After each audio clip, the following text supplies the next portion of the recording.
Siapa mereka yang Islam tapi matinya kafir? Contoh. Anak muda kumpul-kumpul beli Lempox. Wih, banyak yang ketawa. Berarti banyak di sini suka Lempox. Nah, campur lagi lentikus. Beleng-beleng. Sudah itu mabuk. Lentikus tambah Lempox. Ingin minum. Dongo. Mabuk mabuk setengah. Pas mabuk setengah, nah ambil motornya. Naik motor. Bapak bisa bayangkan, orang mabuk setengah naik motor. Tiang listrik nak kira aspal. Pak! Jatuh. Pas jatuh nak bilang, kurang aja, siapa kasih pindah tiang listrik di sini? Bisa itu tiang listrik dikasih pindah dong. Mati kafir kau cowok. Kenapa? Ada barang haram dalam perutmu kau mati. Insya Allah kita tidak akan mati dalam keadaan berzina. Insya Allah kita tidak akan mati lagi berjudi. Ada juga barangkali berjudi tapi sedikit sekali. Lagi sabung ayam. Banyak di sini. Wah, kerja keras Pak Kapolsek ini. Sabung ayam. Tiba-tiba ada penggerebekan. Lari, tembak peringatan 3 kali. Masih lari, ditembak kakinya. Kakinya ditembak, kepalanya nak kena. Mati kafir lah kau. Kenapa? Kau habis judi mati. Makanya itu selalu diingatkan. Jangan kamu mati. Dan penyebabnya itu orang mati kafir gara-gara mulut. Contoh lagi ya, jangan marah. Ada anak sekolah buru-buru dari Derawan, naik motor, nah langgar rambu lalu lintas, dikejar sama polisi. Kau melanggar. Kenapa kau langgar? Kau tidak lihat ini rambu-rambu? Saya lihat Pak. Kenapa kau langgar? Saya tidak lihat Bapak. Denda. Ini pengadilan 250.000. Tidak ada uangku Pak. Mana dompetmu? Tidak ada Pak, 50 Ji. Mari itu 40.000, ambil aku 10.000. Pak Ceto ini polisi, masa mau anak sekolah diminta? Tidak ada di sini, bukan polsek sini, bukan. Mestinya kalau polisi yang baik, polisinya Derawan ini, yang baik dia panggil orang tuanya, Pak, jangan dulu kasih naik motor ini anaknya, belum punya SIM, umurnya belum cukup. Jangan diminta uangnya. Kan itu anak sekolah, bapaknya juga nak curi uangnya. Sudah, ambil 40.000. Dia pergi makan coto 2.18. Artinya apa? 2 mangkok coto 18 ketupat. Kenapa? Ketupatnya gratis. Pas kekenyangan, disambar sama geng motor. Wah, mati kafir. Kenapa? Ada barang sogok dalam perutnya. Jangan marah. Contoh gini, pedagang. Ada pedagang di sini? Banyaknya. Pedagang. Saya bilang, asli ini anumu, bateraimu. Wow, asli. Berapa? 100.000. Deh, mahalnya. Itu lagi nah modal jiku kasih kok, karena sama-sama ki orang Bugis. Padahal sudah ada untungnya 20.000. Begitu dia bilang modal padahal sudah ada untung, maka dia nipu pembeli, hukumnya haram. Tiba-tiba kena serangan jantung, Pak, mati kafir. Kenapa? Ada barang haram dalam perutnya. Na'udzubillah min zalim. Itulah sebabnya, tepuk tangan dulu. Nak kira masih ada artis. Nah ibu bapak, saudara-saudara sekalian, itulah sebabnya tiap Jumat kita disampaikan. Allah ingatkan kepada kita, hambaku, kau lahir Islam, disunnah kau Islam, kau nikah Islam, KTP-mu Islam, SIM-mu Islam. Tapi hati-hati, belum tentu kau bisa mati dalam keadaan Islam. Siapa mereka yang selalu mati dalam keadaan tidak Islam? Yang suka mengkonsumsi barang haram, aklil haram. Suka makan barang-barang haram. Ya, mudah-mudahan di sini tidak ada. Amin. Allah kemudian berfirman, Bismillahirrahmanirrahim. Ya ayyuhalladzina amanu dukhulu fis-silmi kaffatan wa la tattabi'u khutuwatis syaitan innahu lakum adu mubin. Wahai orang-orang yang beriman, masuklah engkau ke dalam Islam secara sempurna dan janganlah engkau ikuti langkah-langkah setan, karena sesungguhnya setan itu musuh yang nyata bagi kalian. Ibu bapak, setan itu musuh yang nyata bagi kalian. Itu kata Quran. Kira-kira di tengah-tengah kita ada setan apa tidak nih? Adik-adik, ada setan di tengah-tengah kita? Ada. Siapa setan di tengah-tengah kita? Itu cowok di sampingmu. Ini dengar pengajian baru baku pegang ceweknya. Beleng-beleng. Siapa aja kau pilih dengar pengajian muka morimu baku pegang-pegang. Naik di tangannya, nah bilang sedikit lagi. Naik lagi, sedikit lagi. La ilaha. Tolong. Cewek. Jantung kamu kau dipegang gratis. Ini banyak sekarang cewek beleng-beleng. Pahanya itu cewek sekarang bos lebih murah kuliah daripada paha ayam Kentucky. Pergi makule itu ayam Kentucky bisa dipegang sebelum dibayar. Pegang mako nak tumbuh tangan, pegang balik kok. Sekarang cewek deh, kelihatan pahanya dipegang gratis sama cowoknya deh dongo.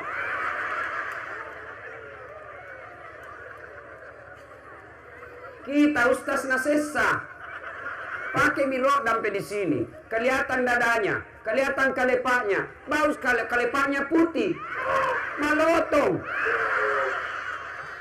atau di bulu-bulu dah, pantas itu setan itu semua di situ.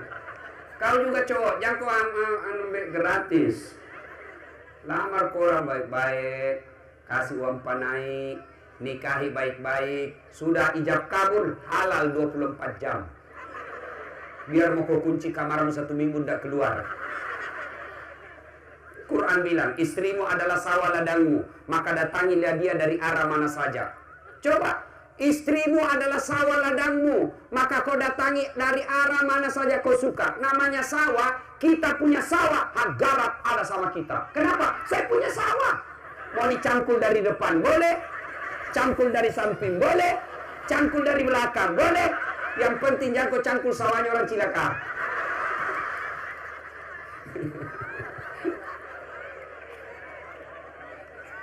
Yang kau anak muda, ini urusan orang tua.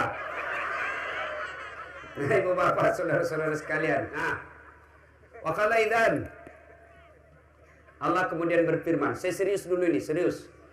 Yang ada ceweknya dia bawa pengajian, tolong jauh-jauh ki. Dapat ki pengajian tapi dapat ki dosa itu. Ya, kita juga Pak, kalau ada anak tak cewek, jangan kasih izin sama cowok jalan. Itu orang tua dulu, apalagi orang Bugis. Itu kalau ada anak gadisnya, dia bawa sama anak laki-laki tidak jelas. Nah, panggil anaknya itu laki-laki. Lo usapa anak pada kundrengmu. Kau pergi cari itu saudaramu yang perempuan. Siapa yang bawa laki-laki? Pukul itu saudaramu, kasih baku pukul itu laki-laki. Pukul adekmu itu perempuan, pukul juga cowoknya. Itu orang Bugis dulu. Dek na melek pakasiri kong kanak nama kunrai. Dulu.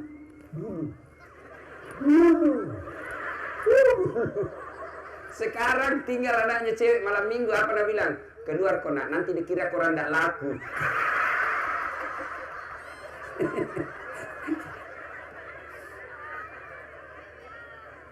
Wakalaidan, Allah kemudian berfirman, Bismillahirrahmanirrahim. Innallaha wa malaikatahu yusalluna ala nabi. Ya ayyuhalladzina amanu sallu alaihi wa sallimu taslima. Sesungguhnya Allah dan para malaikatnya bersalawat kepada Rasulullah Muhammad sallallahu alaihi wasallam, maka wahai orang-orang yang beriman, bersalawatlah kalian kepada Rasulullah dengan sebaik-baik solawat. Sadaqallahul azim, maha benar Allah dengan segala firman-Nya. Ini ibu-ibu ini memang tompak gosip. Nah dia kak gatal maka si makakan di napi lupa. Bukannya na doakan kodon sembuh na cari makakan kau lalu na kena. Ibu bapak saudara-saudara sekalian, teristimewa yang kita hormati Pak Camat Derawan, Pak Kapolsek, Pak Dandim, dan seluruh tokoh masyarakat yang insya Allah dimuliakan dan dirahmati oleh Allah Subhanahu wa Ta'ala. Dalam sebuah hadis, Rasulullah Sallallahu Alaihi Wasallam menjelaskan, dalam dirimu terdapat segumpal darah. Apabila segumpal darah itu sehat, maka sehatlah seluruh anggota tubuhmu. Apabila segumpal darah itu sakit, maka sakitlah seluruh anggota tubuhmu. Sahabat bertanya, apa gerangan segumpal darah itu?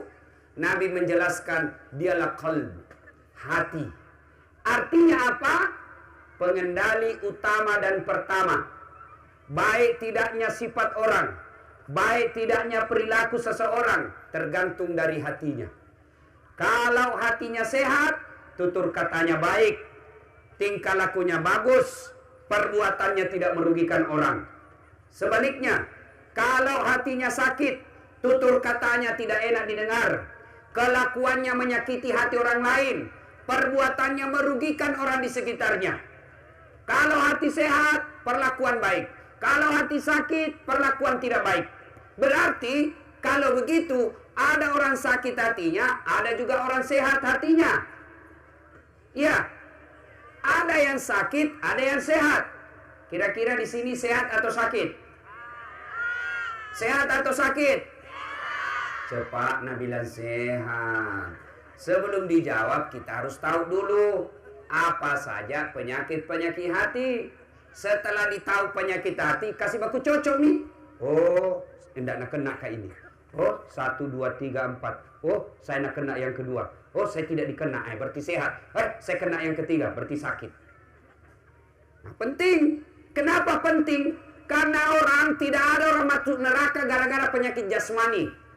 Berapa banyak orang nanti masuk neraka gara-gara penyakit hati. Tidak ada orang di akhirat nanti, kenapa kau masuk neraka? Karena saya punya gatal-gatal badanku. Tidak. Kenapa kau masuk neraka? Karena saya punya kurap. Tidak ada orang masuk neraka gara-gara punya kurap. Kenapa masuk neraka? Sakit hati saya. Nah, ibu bapak, penting ini sakit penyakit hati diketahui. Contoh, pentingnya ini hati. Contoh ya, contoh. Dari Derawan ke Tanjung, naik mobil. Yang nyetir, tangan. Yang menyelihat sepanjang jalan, mata. Yang gas rem, kaki. Yang berpikir sepanjang jalan, otak. Tapi begitu ada tikungan, apa tertulis? Hati-hati. Tidak ada tertulis otak-otak. Padahal otak yang berpikir toh. Nah, di bandara atau di rumah sakit ada pengumuman. Yang menulis pengumuman tangan. Yang berpikir buat pengumuman otak. Tapi begitu ada pengumuman, apa dia bilang yang membacanya? Perhatian, perhatian. Tidak ada yang dia bilang perotakan, perotak. Iya toh? Nah, ini penting. Kalau begitu Ustaz, apa saja jenis penyakit hati? Sebelum saya lanjut, saya minta tolong sama panitia, sediakan air kasihan di sampingku. Kalau bisa Pokari. Pokari itu seperti air kelapa, anti racun alergi. Kalau bisa, jangan yang dingin. Ya, supaya saya bisa ceramah. Kalau tidak dikasih, paling 20 menit saya berhenti. Apa saja jenis-jenis penyakit hati? 1. Jenis penyakit hati yang paling banyak, al-mutakhawilu bis sholat. Apa itu? Yang menganggap enteng sholat. Wah, ini yang paling banyak, Pak. Orang Islam di Derawan, saya yakin takut tidak puasa Ramadan. Banyak orang takut sekali tidak puasa. 30 hari Ramadan lengkap puasanya. Orang derawan, saya tahu sekali kita di sini takut curi sandalnya orang di masjid. Takut korupsi, takut ngambil barangnya orang, tidak berani mencuri. Tapi sayang 1000 sayang, dia tidak takut, tidak sholat. Banyak orang Pak, puasanya cukup, zakat lancar, sedekahnya bangun masjid, tapi tidak sholat. Kalau kita tidak sholat, puasa dihapus. Kalau tidak sholat, bangun masjid hilang. Kalau tidak sholat, biar hajinya hapus. Kenapa? Sholat itu kuncinya ibadah. As-salatu miftahul khair, as-salatu miftahul jannah, as-salatu imanuddin. Sholat itu kunci kebaikan, sholat itu kunci surga, sholat itu tiang agama. Tidak ada tiang, tidak ada agamanya. Nah, ini yang paling banyak orang tidak sholat. Kenapa banyak orang tidak sholat? Satu, ibu-ibu kalau selesai haid, bilang suaminya, kenapa belum pakai sembahyang? Biasanya 5 hari jago haid. Ini sudah 7 hari belum sholat. Apa Nabi bilang? Orang belum bersih. Masih ada ini sedikit-sedikit. Nabi bilang suaminya, bohong kok. Nabi bilang, apa bohong? Ku kasih lihat kok. Ayo. Kapan lagi orang Islam banyak tidak sholat? Ibu-ibu kalau ada pengantin. Gara-gara apa dia tidak sholat? Gara-gara jilbab, make up. Oh, ibu-ibu sekarang itu kalau ada pengantin kayak habis tabrak tiang listrik.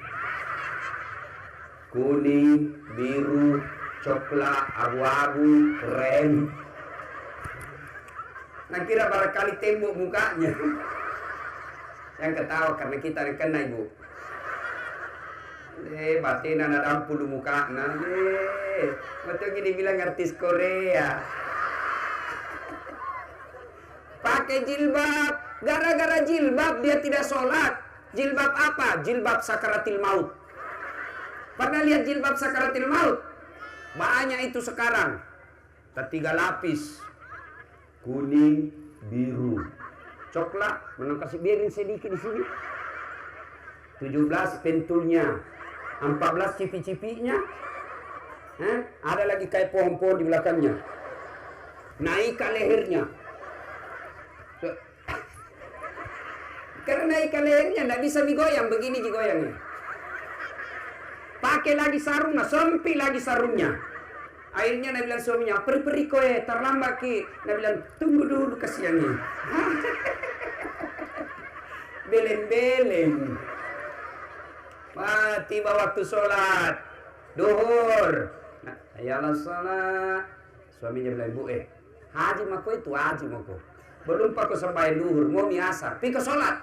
Apa Nabi bilang ini haji? Sadar kok pak. Sadar, mah ini kusuruh kau pi ke sholat. Pi ke sholat. Mana bisa kita pisah? Kau ndak lihat ini jilbabku, 2 jam dipakai. Jilbab kajili-jili. Nah itu. Kapan lagi orang Islam banyak dah sholat? Nih bapak-bapak kalau ada sepak bola. Kalau subuh, kemarin Piala Dunia. Sayang kalah-kalah Lionel Messi. Pace. Jam 3:30 mulai pertandingan. Masih seri perpanjangan waktu. Masih seri adu penalti. Begitu adu penalti, azan subuh di masjid. Bapak pilih mana? Pergi masjid atau lanjut nonton? Pilih mana? Pergi sholat, ketinggalan gol. Nonton gol, tidak salat subuh. Akhirnya apa? Ada temanku ambil sajadah sholat depan televisi. Langsung kutumbuk pantanya. Siapa ajar kau dong? Nah bilang, ketinggalan gol orang. Ayo. Kapan lagi orang maksudnya banyak dah sholat? Ini kalau ada paham-paham dodok. Belem-belem pahamnya. Apa biasa yang ada itu patareka salah. Apa dia bilang? Tidak penting sholat. Biar kau tidak sholat. Yang penting hatimu baik. Ini dong. Hatimu baik. Biar kau tidak sholat. Tiba-tiba anak muda berdiri dan setuju. Cocok ini. Saya sependapat dengan kamu. Kenapa? Karena dia juga tidak sembahyang. Kalau ada orang bilang yang penting hatimu baik, sifatmu baik, biar tidak sholat, tanya siapa nabinya. Nabi Muhammad paling baik hatinya. Nabi Muhammad paling luhur akhlaknya. Nabi Muhammad paling sopan dalam hidup. Tapi beliau tetap sholat. Coba, tidak ada alasan tidak sholat. Ada lagi yang bilang begini, nak budak, kenapa kau tidak sholat? Apa dia bilang? Ustaz, saya masih suka judi. Judi tidak sholat pula.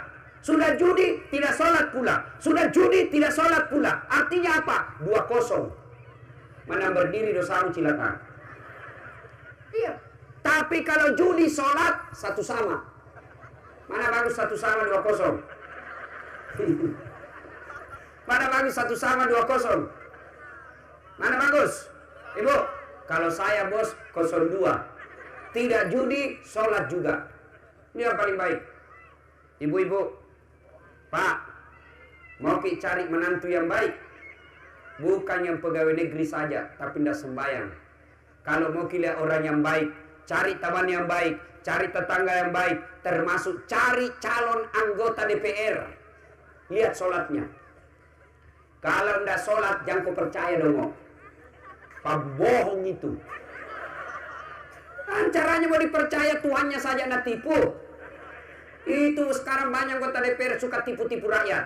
Bukan di sini, bukan di sini. Kalau mau dipilih deh, pura-pura langsung jadi ustaz. Penampilannya jangan pakai soko, pakai gamis. Kemana-mana sebar kartu anggota. Ini, nomorku. Bagi-bagi kartu nama. Ada masalahmu, telepon 24 jam, telepon saja, kurus masalahmu. Waktunya mau dipilih. Sekalinya terpilih, nah ganti nomor HP-nya. Jangan percaya orang begitu. Ciri-cirinya orang penipu, Pak, tidak sembahyang. Bagaimana mau dipercaya? Tuhannya saja netipu. Apalagi kita. Lihat sholatnya. Pilih menantu, lihat sholatnya. Pilih anggota DPR, lihat sholatnya.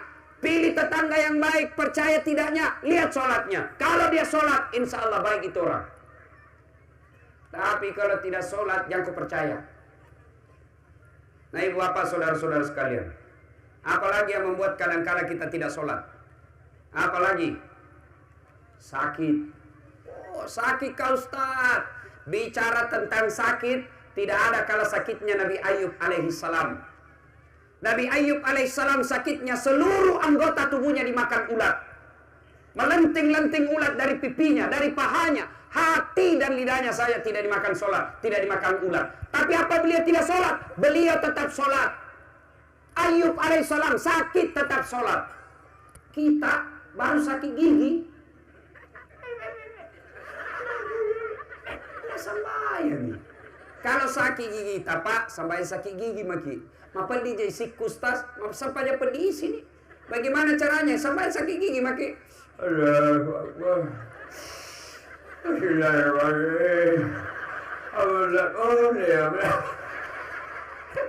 Nah tahu ji Tuhan bilang sakit gigi tak. Apa pi? Ustaz, tidak bisa kah berdiri Ustaz? Duduk. Bagaimana caranya sholat duduk Ustaz? Duduk, anggap lagi duduk ini, anggap lagi duduk. Allahu Akbar. Ruku. Allahu Akbar. Kepala saja goyang begini. Sami Allahu liman hamidah. Itu ruku. Sujud, bukan cuma kepala goyang, badan ikut ditundukkan. Allahu Akbar.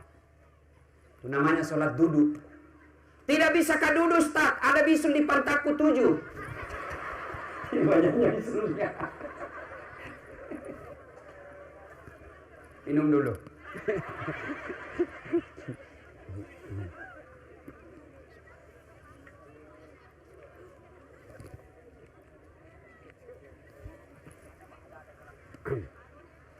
Nah, tidak bisa duduk Ustaz.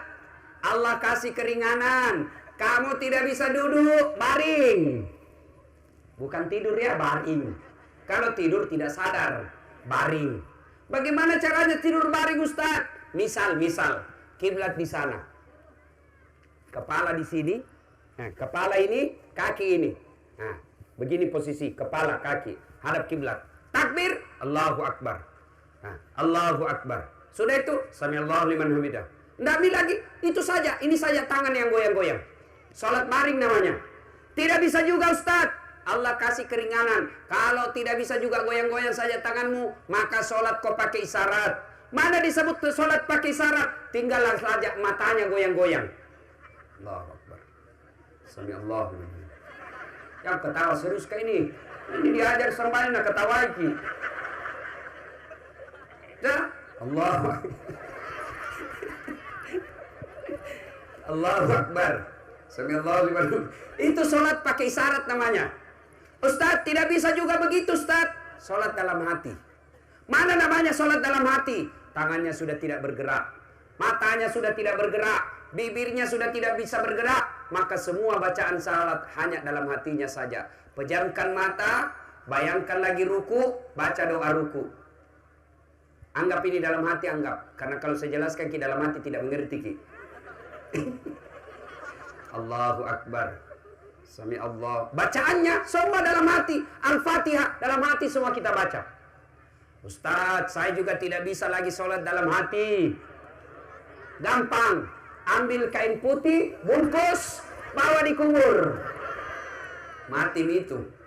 Apa pi? Agak piala santa. Apa pi? Apa lagi? Ustaz, saya kaya. Dia kaya jadi tidak sholat. Bicara tentang kaya pak, tidak ada pikala kaya Nabi Sulaiman alaihissalam. Itu Nabi Sulaiman pak, kekayaannya 1 hektar pekarangan rumahnya. Apa kerikilnya? Emas.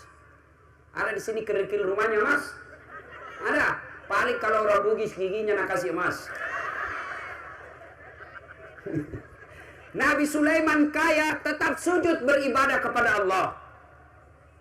Ustaz, gagai bede jadi ndak sholat ki. Bicara tentang gagah, sampai detik ini belum ada kalah gagahnya Nabi Yusuf alaihissalam.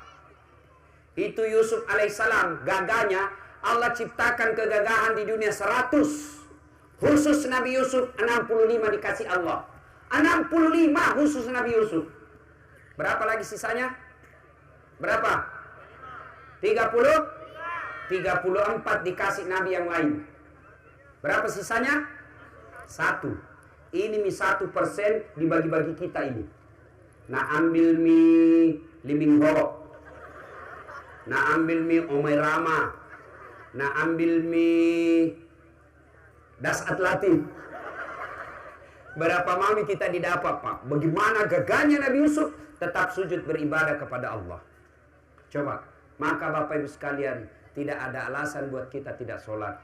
Boleh tidak sholat Ustaz? Boleh. Dengan apa syarat-syaratnya boleh tidak sholat? 1. Mereka yang boleh tidak sholat, tidak berdosa ketika dia tidak sholat. Siapa? 1. Belum balik. Mana ciri-ciri balik? Kalau laki-laki belum pernah mimpi basah. Jadi kalau ada bapak-bapak di sini tidak pernah mimpi basah, boleh tidak sholat. Berarti bapak belum balik. Atau kalau perempuan, mana tanda-tanda baliknya? Selesai haid. Kalau ada ibu-ibu di sini 7 anaknya tidak pernah haid, boleh tidak sholat. Yang penting betul tidak pernah haid. Boleh, berarti ibu belum balik. Mana lagi boleh tidak sholat? Mereka hilang ingatan alias gila. Kenapa tidak sholat? Kan gila kak Ustaz. Yang penting yakin kau gila. Tapi tidak mungkin datang kau dengar ceramah kau gila kau bos. Coba. Mana lagi boleh tidak sholat? Dalam tekanan atau paksaan. Misalnya zaman Belanda. Kita mau sholat, diancam tentara Belanda kepala tak. Sembahyang kau kutembak kepalamu. Boleh tidak sholat. Kenapa kita dalam keadaan tekanan? Selain itu, wajib tidak kita sholat. Alhamdulillah saya lihat ini rajin semua sholat. Alhamdulillah. Apalagi kalau hari Jumat, rajin semua. Paling terlambat datang, paling cepat pulang. Selama khutbah tidur saja kerjanya. Begitu imam bilang hati, kalau qamatus shalah langsung bangun. Paham apa ini masjid? Kenapa tidak ada khutbahnya? Bukan tidak ada khutbah, kau yang tidur. Bapak saudara-saudara sekalian, teman setan yang pertama, ya, penyakit hati yang pertama, al-mutakhawil bis shalah, yang menganggap enteng sholat. Ibu bapak mau tahu hukumannya tidak sholat? Misalnya dia tidak sholat Tadi subuh tidak sholat, tidak ada kecuali tinggal menunggu hukuman. Bapak kalau tidak haji, pada sudah mampu, Tahun depan berangkat haji, selesai masalah. Bapak tidak puasa Ramadan 4 tahun, besok tobat, baca, bayar semua puasanya 4 tahun itu, selesai bayar puasa, tidak ada utangnya. Bapak tidak bayar zakat selama 4 tahun, bayar zakatnya besok, selesai bayar zakat, tidak ada dosanya. Tapi kalau tidak salat subuh tadi tidak salat subuh, bagaimana cara bayarnya? Ayo.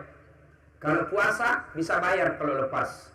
Kalau haji bisa dilakukan tahun depan atau 2 tahun yang akan datang. Kalau zakat boleh langsung bayar setelah sadar. Kalau sholat lepas duhur bagaimana caranya? Nah bilang anak-anak, besok Ustaz sembahyang duhur, besok bisa sembahyang duhur, ya besok untuk besok. Tidak ada Pak alasan bagi kita tidak sholat. Dan Bapak tahu hukumannya tidak sholat ketika seluruh pengantar jenazah sudah pulang. Kita sudah masuk di alam kubur. Yang pertama diperiksa sholat. Ya, ingat, ketika kita sudah masuk dalam kubur, seluruh pengantar sudah pulang, maka datanglah malaikat membawa palu-palu. Mungkar nakir. Nah bilang mungkar, lama maka kutunggu. Kau itu banyak sekali ceritamu di deker. Kalau Ustaz ceramah lupa tua-tuai, diputar di palu-palunya. Begitu ditanya, "Marabuka, siapa Tuhanmu?" Langsung kaget, dia bilang, "Tunggu dulu, orang baru datang." Orang masih capek Ki, kau langsung tanya Ki. Putar lagi. "Marabuka, siapa Tuhanmu?" Langsung kaget, langsung dia bilang, "Ketuhanan yang Maha Esa." Oh, langsung aku di blender. Tapi ibu bapak, kalau baik sholat, aman. Pertanyaan 5, pertanyaan malaikat tidak usah cemas. Kenapa? Malaikat nanti siapa yang jawab pertanyaannya malaikat? Sholat kita yang jawab. Begitu ditanya, "Marabuka, siapa Tuhanmu?" Langsung sholat kita berkata, "Allahu Akbar." Malaikat heran, jagonya. Ditanya lagi, "Man nabiyuka, siapa nabimu?" Sholat kita menjawab lagi, "Ashhadu Allah ilaha illallah wa ashhadu anna Muhammadar Rasulullah." Malaikat tambah heran, tahu anak derawan ini jagonya. Dia bilang malaikat mungkar, "Kir, nakir." Dia bilang, "Kau maju nakir." Dia bilang, "Saya wakil ji bos. Kau saja mundur apalagi saya." Akhirnya apa? Malaikat ini tidak melanjutkan pertanyaan 3, 4, 5. 1 dia jawab sholatnya, 2 dia jawab sholatnya. Pertanyaan 3, 4, 5 dia angkat tangan. Lalu dia melapor kepada Allah, "Ya Allah, ada hambamu mati." Saya tanya, dia jawab, "Allahu Akbar." Allah berfirman, itu bukan dia yang jawab pertanyaanmu, tapi sholatnya. Karena dia baik sholatnya, tidurkan dia untuk menunggu hari kiamat seperti nikmatnya tidur pengantin baru. Masih ingat waktu pengantin baru Pak? Masih? Enak itu Pak. Saya sampai selalu mau ulang. Enak men, jakor ribu anak-anak. Ini masih ingusan ketawa-ketawa ini. Apa kau tahu kau? Itu dia bilang orang pengantin baru kalau tidur, cepatnya pagi. Itu kalau baik sholat. Tapi kalau tidak baik sholatnya, ditanya tidak ada dijawab, maka malaikat, Allah berfirman kepada malaikat, "Malaikat, tidurkan dia seperti tersiksanya tidur orang sakit gigi." Pak, ibu bapak pernah rasakan mati lampu? Pernah rasakan mati lampu Bu? Bukan pernah, sering. Bayangkan Bu kalau mati lampu Pak. Adik-adik, mati lampu ini di rumah. Tiba-tiba mati lampu, ada ular masuk. Ular kobra. Itu ular kobra kalau digigit 13 detik tidak ada pertolongan, 13 menit tidak ada pertolongan, pasti mati tuh orang, membeku darahnya. Mati lampu, tiba-tiba ada masuk ular. Panik. Padahal mati lampunya masih bisa dinyalakan HP. Mati lampunya sebentar saja. Masuk ular di rumah, kita masih bisa teriak, "Tolong, tolong!" Tetangga datang tolong kita. Masuk ular di rumah, masih bisa kita lompat melalui jendela kita. Mati lampu ada ular masuk di rumah, masih bisa kita masuk ambil parang kita tebas itu ular. Begitu paniknya kita kalau mati lampu ada ular masuk di dalam rumah. Tapi bayangkan kalau kita sudah mati lampunya dalam kubur. Ditindis. Lebarnya 30 cm. Panjangnya 1,5 meter. Ditindis oleh tanah. Mati lampunya bukan 1 hari, mati lampunya selama-lamanya. Diikatlah kita kain kafan, lalu datanglah utusan Allah berupa ular, namanya Asisuhuja al-Uqra. Lalu orang ini berkata kepada ular yang besar sekali, ekornya cuma 1 tapi kepalanya tidak bisa dihitung. Lalu datanglah ular ini dan berkata, orang mati ini berkata, "Man anta, siapa kamu? Nigaiko." Ini ular berkata, "Sayalah ini solatmu yang kau anggap remeh selama ini, yang selalu kau tinggalkan ketika kau hidup. Saya disuruh Allah, diperintah Allah untuk menyiksa kamu sampai hari kiamat. Kalau 10.000 tahun baru kiamat, 10.000 tahun kita siksa ini ular." Hati-hati bagi mereka yang tidak solat, Pak. Bapak tidak puasa, insya Allah masih Islam. Bapak tidak bayar zakat, insya Allah masih Islam. Tapi Bapak tidak solat, demi Allah Bapak kafir di hadapan Allah. Saya kasih contoh. Nabi pernah bersabda, "Solat itu bagi umatku seperti kepala dengan tubuh. Andai saja solat ada dalam dirimu, maka solat itu seperti fungsinya kepala." Coba lihat kepala, Pak. Ada orang ditembak kedua kakinya, potong kakinya, masih bisa hidup. Ada orang dipotong kedua tangannya, masih bisa hidup. Tidak ada pendengarannya, dua-dua dipotong telinganya, masih bisa hidup. Tidak bisa melihat dua-dua matanya, masih bisa hidup.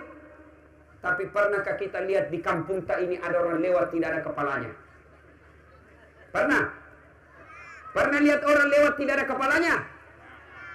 Pocong. Berarti sesungguhnya orang Islam yang tidak sholat sama jenazah yang tidak ada kepalanya jalan-jalan di tengah kita. Begitu pentingnya sholat. Allah perintah sholat. Nabi diangkat ke dunia di langit melalui Isra Mi'raj. Dalam Al-Quran, Subhanalladzi asra bi'abdihi laylan minal masjidil harami ilal masjidil aqsa. Nabi diundang naik ke dunia, ke langit untuk menerima perintah sholat. Ketika perintah puasa, ayat saja turun. Allah perintah haji, ayat saja turun. Allah perintah bayar zakat, ayat saja turun. Tapi ketika Allah perintah sholat, bukan ayat turun, tapi Allah perintahkan Jibril beserta 3 malaikat, jemput Muhammad, bawa menghadap kepada saya untuk menerima perintah sholat ini. Kenapa? Ini penting. Maka ibu bapak, sembahyang kita. Tidak ada keselamatan bagi kita yang tidak sholat. Percayalah, Pak. Kenapa hidupku susah selama ini, Ustaz? Saya dagang rugi. Saya ngojek dicuri motor. Saya bangun rumah gempa lagi. Saya dagang tidak pernah untung. Semua pekerjaan saya selalu bermasalah. Semua urusan-urusan saya selalu sengsara. Salah satu sebabnya karena Bapak nganggap enteng sholat. Kalau ada di sini, Pak, Bu, susah sekali hidupnya, tidak pernah enak-enak, selalu saja penuh masalah. Jangan cari kambing hitam, jangan cari siapa yang salah, jangan cari apa masalahnya. Yang paling penting, tanya bagaimana sholatnya. Tidak mungkin Allah sengsarakan hidup bagi mereka yang baik sholatnya. Nih, bagaimana hidup kita tidak susah, kita anggap enteng sholat. Contoh, sini ada Kapolsek. Kapolsek ada ajudannya. Coba Kapolsek panggil ajudan. Ajudan! Langsung lari itu ajudan, biar lagi pegang jalan kotek, namun jalan kotek. Siapa? Perintah! Biar lagi tidur, langsung lari, tak kencing-kencing itu. Padahal itu Kapolsek ada pensiunnya, ada mutasinya. Begitu takutnya itu manusia sama pimpinannya. Coba, kira-kira Pak Kapolsek kalau kita panggil ajudan tak, ajudan! Berani kira-kira anggota tak bilang, tunggu Pak. Bilang mau kau disuruh kau pulsat 70 kali. Oh ajudan, Bapak ndak lihat sibuk saya, Bapak ndak lihat saya sibuk, bilang aku ditampelin kau tembak pak. Padahal itu manusia ada pensiunnya, tapi begitu takutnya kita sama manusia. Tapi apa yang terjadi dengan ketika kita dipanggil Allah? Hayya 'alas shalah. Sini kau sholat. Apa biasa kita bilang? Tunggu, ada pembeli. Kita Tuhannya nasuruh menunggu. Jagonya baik kalau dia suruh tunggu tidak datang. Ini tidak, dari subuh disuruh menunggu sampai isya tidak datang.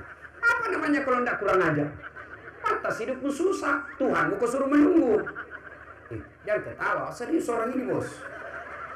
Contoh lagi ya, contoh lagi. Bagaimana hidup tidak susah? Contoh, saya pergi mencukur. Yang cukur saya cerewet sekali. Rambutnya saja berwarna-warna. Waktu dia cukur Kak, banyak nak komentar. Diam-diam saja saya. Nanti saya tersinggung waktu dia bilang, Ustadz, saya tidak percaya Tuhan Maha Pengasih. Kalau Tuhan Maha Pengasih, kenapa ada orang peminta-minta di pinggir jalan? Dalam hatiku, cocok tong ini Nabi bilang ini orang. Pulang saya, selesai cukur, saya selesai, keluar. Pas selesai, saya ketemu sama orang gondrong. Tahu gondrong ibu? Tahu gondrong? Yang panjang rambutnya. Gondrong carepa. Goncar. Saya panggil ini anak gondrong. Sini kau dulu deh. Apa Ustaz? Ikut kau sama saya nak? Ku kasih kau 50.000. Ikutlah dia. Saya kembali ke tukang cukur. Assalamualaikum. Waalaikumsalam. Deng, kenapa ke Ustaz? Saya tidak percaya ada tukang cukur di sini. Jadi sembarangan ini Ustaz bilang. Barusan aku cukur bilang aku lagi tidak ada tukang cukur. Tidak ada tukang cukur di sini. Ini sembarangan. Kalau ada tukang cukur di sini, kenapa ada ini gondrong? Dan saya bilang, iya dia salah Ustaz. Karena dia tidak datang. Coba kalau datang, ikut gondol lagi. Demikian juga dengan Allah. Bagaimana kita tidak sakit? Bagaimana kita tidak susah hidup tak? Bagaimana kita tidak sengsara dalam kehidupan? Kita tidak datang menjawab panggilan Allah. Coba baca itu Asmaul Husna. Semua bagus. Ya Allah, Ya Rahman, Ya Rahim, Ya Salam, Subhanallah wa bihamdihi, Subhanallahil azim. Semua nama-nama Tuhan bagus. Maha Pengasih, Maha Penyayang, Maha Pengampun, Maha Kaya, Maha Pemberi, Maha Pemaaf. Semua bagus. Kita tidak datang. Tidak ada namanya Tuhan jelek. Maha bikin bangkrut. Maha bakar rumah. Tidak ada. Kita tidak datang. Kita lebih senang datang kepada Pak Camat minta tolong. Padahal Pak Camat terbatas kemampuannya. Kita lebih senang datang minta tolong sama manusia. Padahal dalam hadis Nabi menjelaskan, siapa yang menggantungkan cita-citanya kepada manusia, maka siap-siaplah kalian kecewa. Maka kalau mau baik hidup tak, perbaiki sholat. Penyakit hati yang pertama, yang paling banyak di antara kita, al-mutakhawilu bis sholat, yang menganggap enteng sholat. Minum lagi dulu. Bisa tahan? Masih bisa? Serius? Bisa tahan sampai pagi? Betul? Saya tidak tahan, bos. 2. Penyakit hati yang kedua. Apa? Sombong. Macingkang, matempo, meluyaseng, borro. Penyakit hati itu. Apa yang membuat orang sombong? Apa biasanya sebabnya orang sombong? Pangkat jabatan, Kapolsek, Dandim, anggota DPR, bupati, wakil bupati. Sombong. Yang kau sombong karena pangkat. Kapolres Dandim ada pensiunnya. Pensiun, wabillahi taufiq wal hidayah, keluar kok. Jadi masyarakat biasa. Apa sombong anggota DPR? Yang kau sombong 5 tahun ji bos. Kalau terpilih lagi, kalau tidak, cindak kok. Jangan sombong karena pangkat jabatan. Ada batasnya. Apalagi yang membuat orang sombong? Ilmu, tinggi gelarnya, profesor, dokter Ninin banyak gelar. Jangan sombong gara-gara ilmu. Kenapa? Ada batasnya. Apa batasnya? Pikun. Apa? Ada obatnya pikun. Ada di dosen, banyak sekali gelarnya bertumpuk-tumpuk. Cerdas, tapi mulai pikun-pikun karena usia. Begitu pikun-pikun mau mengajar, diprotes sama istrinya.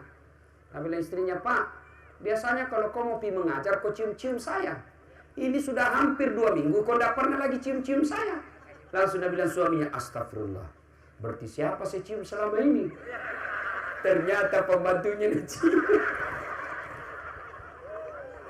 Coba, jangan sombong. Pembantu, pikun tidak bisa dibedakan mana istri, mana pembantu. Jangan juga mentang-mentang sudah dengar ceramah begini, Pak, Bapak modus. Karena istrinya gendut, busuk kalepaknya, masuk di kamar pembantu. Begitu didapat sama anaknya, nih, kukira mamamu. Modus. Jangan sombong gara-gara ilmu. Itu ustadz juga itu banyak ustadz sombong. Adakah ustadz sombong? Banyak. Mana ustadz sombong yang tidak mau menerima perbedaan pendapat? Hanya dia saja yang benar.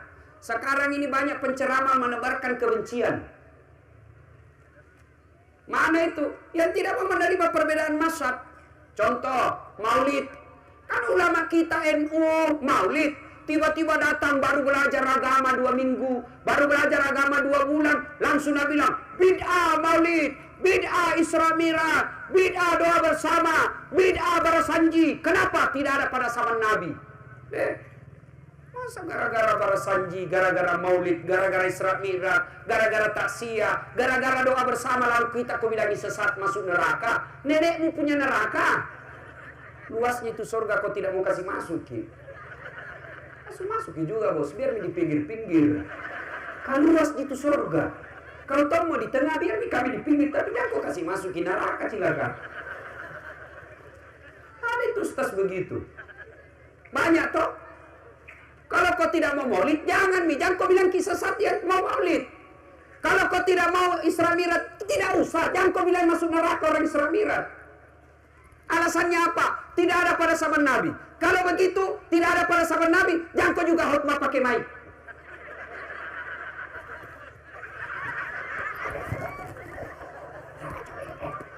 Tidak ada mic pada zaman Nabi. Kalau kau bilang tidak ada pada zaman Nabi, jangan kau pergi haji pakai pesawat. Tidak ada pesawat pada zaman Nabi. Pakai apa? Pakai onta. Pakai makonta dari Derawan, 7 tahun dah sampai kok. Banyak ustaz begitu. Baru belajar agama. Aki, afwan. Sudah jam ke bangsa Indonesia. Jadi bilang lagi saja, mohon maaf. Lebih enak didengar. Ya.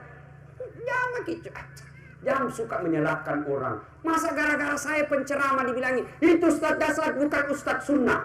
Kenapa? Karena dia tidak mengucapkan innal hamdalillah. Karena itu dia bilang ustaz sunnah itu, bahkan dia bikin daftar itu di medsos, inilah ustaz-ustaz yang tidak sunnah.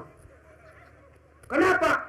Itu kan Nabi kalau khutbah ceramah selalu mengucapkan innal hamdalillah. Jadi kalau kita mengucapkan innal hamdalillah, baru dia bilang ustaz sunnah. Kalau kita bilang alhamdulillah, alhamdulillahirabbil alamin, bukan sunnah. Malah saya bilang, itu ustaz bukan ustaz sunnah, itu ustaz dasar. Kenapa kau bilang kak? Karena ada jenggotmu. Mami dia apa kalau tidak mau hidup?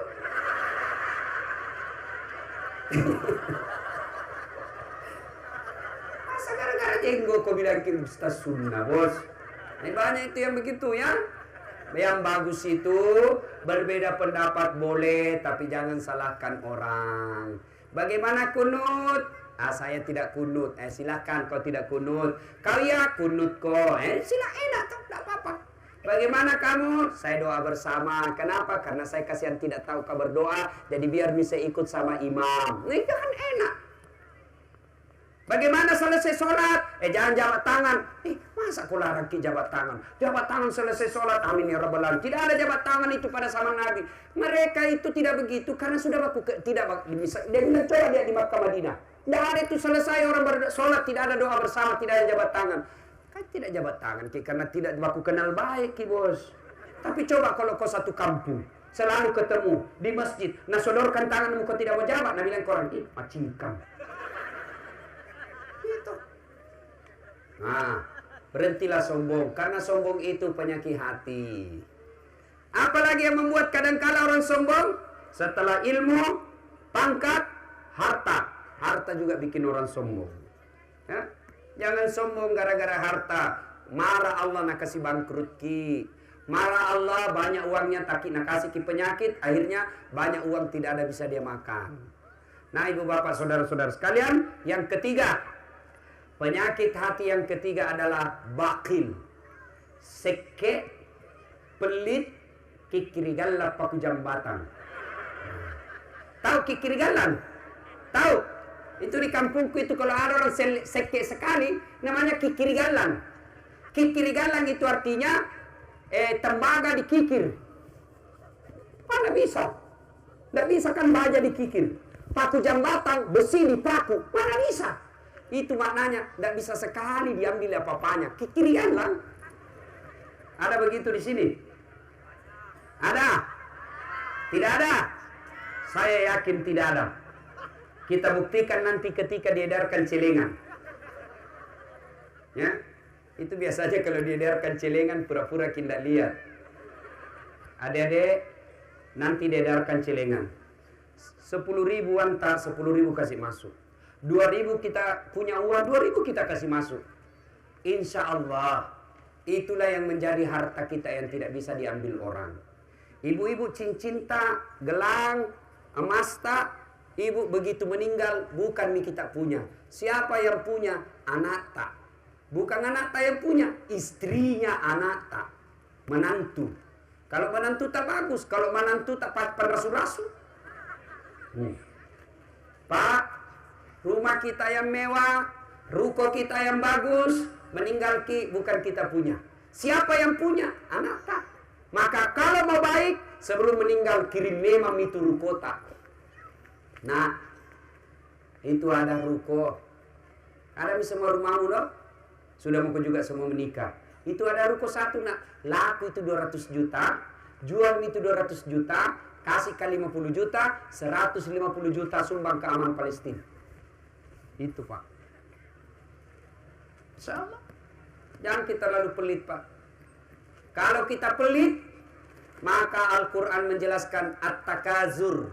Apa itu at-takazur? Berlomba-lomba mencari dan mengumpul-ngumpul kekayaan, lalu dia nikmati sendiri, dia enggan membayar zakat, seolah-olah hanya dia yang memiliki itu harta, dia tidak pikir bahwa ada kewajibannya mengeluarkan zakatnya, maka itu yang disebut at-takazur. Ibu bapak saudara-saudara sekalian, nah inilah 3 penyakit hati yang sempat kita uraikan pada taklim kita kali ini. Mudah-mudahan ada manfaat. Nah kita tahu nih sebenarnya ada 50 penyakit hati, tapi kalau dijelaskan semua tidak cukup waktu. Nah 3 saja malam ini. 1, anggap enteng sholat. 2, sombong. 3, bakil, pelit, kikir. Kalau 3 ini periksa mi, wah saya ini pelit. Nah kena penyakit hati. Bagaimana cara mengobatinya? Tidak lain adalah cara mengobatinya. Ala bisikrillahi tatma'innul qulub. Ketahuilah dengan mengingat kepada Allah, maka hatimu akan jadi tenang. Ibu bapak saudara-saudara sekalian, inilah tausiah kita pada taklim kita kali ini. Mudah-mudahan ada manfaat. Pelihara sholat dengan sebaik-baiknya, hilangkan rasa sombong dalam hidup. Kemudian kalau ada rezeki, terutama malam ini, sedekahlah Pak. Saya baru-baru pulang dari Turki membahas tentang kekejaman Palestina, Israel terhadap Palestina. Bapak pernah lihat di medsos, anak-anak kita disiksa, anak-anak kecil di sana Pak disiksa. Itu ada di medsos, diikat seperti ini batang, puluhan anak-anak Islam, umurnya 9 tahun, 8 tahun, 11 tahun, diikat di tiang-tiang begini, kasih baris. Lalu datang tentara Israel, dia gerek semua lehernya. Begitu kelakuannya mereka. Untuk apa? Menghilangkan orang Islam di Palestina. Maka kita tolong mereka. Gimana cara menolongnya? Tidak usah kita ikut perang ke sana. Kenapa? Kita punya anak dan istri, tanggung jawab kita di sini. Bagaimana cara menolongnya? Ayo, kalau bapak selama ini berkurban, kurbannya di sini, selama ini potong kambing di sini, niatkan kurban di Palestina. Bagaimana caranya berkurban ke Palestina? Kasih uang kurban tak ke aman Palestina. Tidak bisa malam ini karena tidak bawa duit, bawa besok ke Delawan, ke Tanjung. Tidak bisa dibawa, catat nomor rekeningnya, kirim. Insya Allah kita dapat pahala ganda ketika berkurban di aman Palestina. 1, dapat pahala kurban. 2, dapat pahala menolong sesama manusia. Percayalah Pak, keluarkan uang kita, jangan pelit.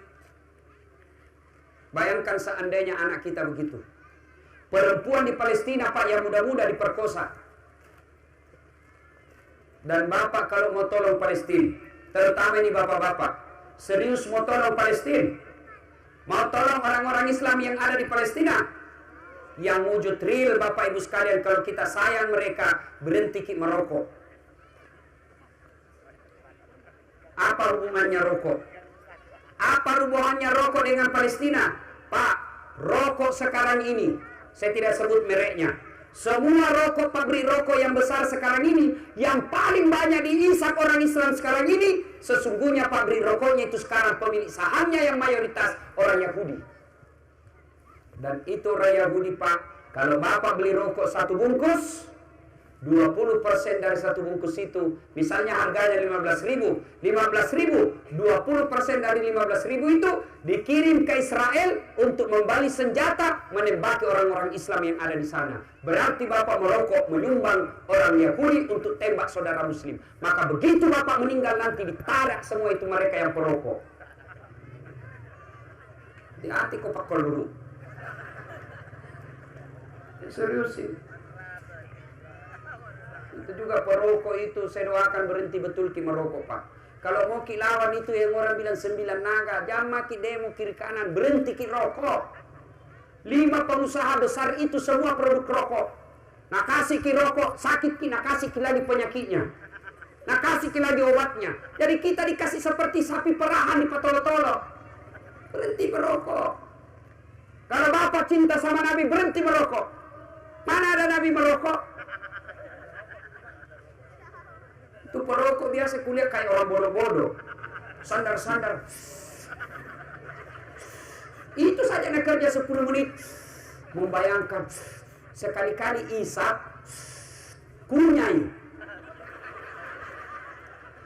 Masa kita juga yang tidak merokok, kalau duduk di sampingnya perokok sampai celana dalam bau rokok juga. Kita itu yang tidak merokok, Pak, peka sekali kita punya hidung terhadap bau rokok. Bapak kalau mau merokok jangan ganggu kami orang yang tidak merokok. Bagaimana caranya? Bapak keluar bawa rokok, bawa juga kantong plastik, kompe-kompe. Bagaimana caranya? Bapak rokok, ambil itu kantong plastikmu, kasih masuk asapnya, tutup lagi, yang kau ganggu. Sudah itu atau kasih masuk itu kantong plastik di kepala muka ini. Andre Tony kau buaja, aja boleh kila sambu. Serius nih, saya doakan kia merokok berhenti merokok. Lalu wanita itu tabungi, niatkan kurban tahun depan. Hati-hati Pak, kalau ada wanita nanda mau ki berkurban, rumah tak harga 300 juta, mobil tak harga 200 juta, kemudian kita punya toko menghasilkan jutaan tiap bulan, tidak kurban ki Pak. Hati-hati, dah ambil harta ta Allah. Nah paksa keluar harta ta Allah. Gimana caranya? Nah kasih sakit anak ta narkoba. Gimana caranya? Mobil tak tiba-tiba tabrak mobilnya Kapolsek. Tabrak mobil itu hancur kok. Polisi Satpol PP saja ditabrak, nah dede hancur gitu. Apalagi di polisi ditabrak mobilnya. Coba. Kalau Bapak tidak mau keluarkan harta nak kasih ke penyakit, akhirnya apa? Uang tak habis hanya untuk berobat masuk rumah sakit. Sia-sia kita punya uang. Dekat, itu nanti akan melindungi kita di padang mahsyar. Ustadz, saya mau nanti kuburku terang. Maka kirimi pembeli lampu di Palestina. Insya Allah ada lampu.